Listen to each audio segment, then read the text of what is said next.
Welcome, we're here tonight at Creative Social once again, and who's joined us on the couch?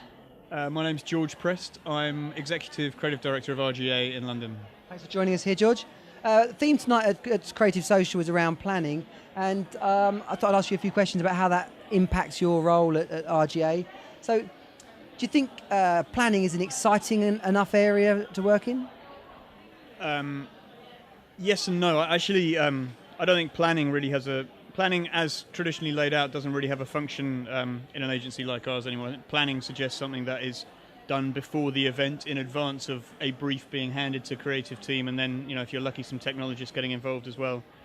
We're very interested in strategy. We're very interested in the notion of people who can think, who can understand people as human beings, but who can be part of our creative process all the way through. So before, during, and even afterwards, in terms of optimization. So.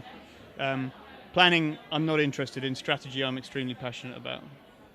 Great. I was going to ask you how the planning function has evolved, but I think you just answered it.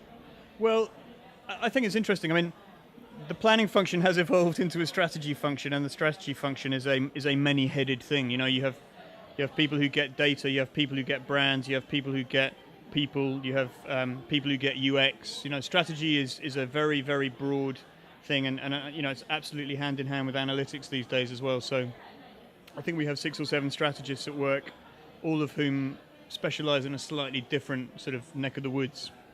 From a strategic point of view, they're all incredibly creative, and they all absolutely get technology as well. And do you think clients appreciate that function? Definitely. I still think the key to kind of owning your client's business is owning their strategy. I think there's always got to be someone who they feel they can turn to, who understands their brand better than they do. I just think the nature of understanding a brand these days manifests itself in a different way to how it did in the past. And if someone's looking to expand their planning skills, where should they look? What kind of training or what sort of area should they broaden?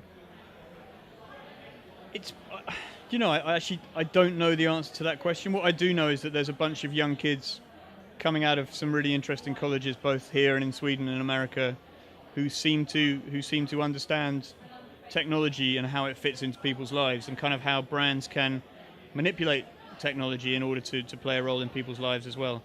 I genuinely don't know how you learn that sort of thing. I believe there are people who teach it.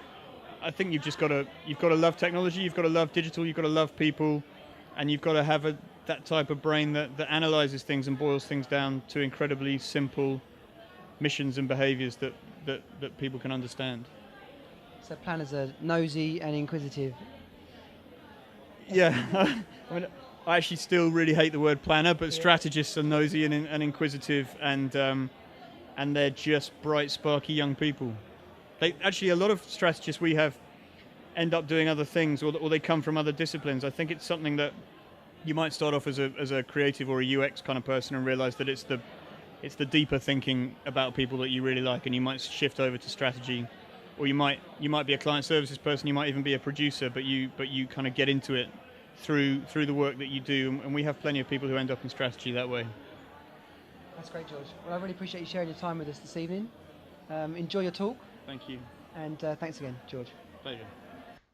Thanks for watching. If you enjoyed the video, please like it and share it with others. Source interview people from London's creative industry so you can learn from their experiences. To see more of our videos, subscribe to the channel now.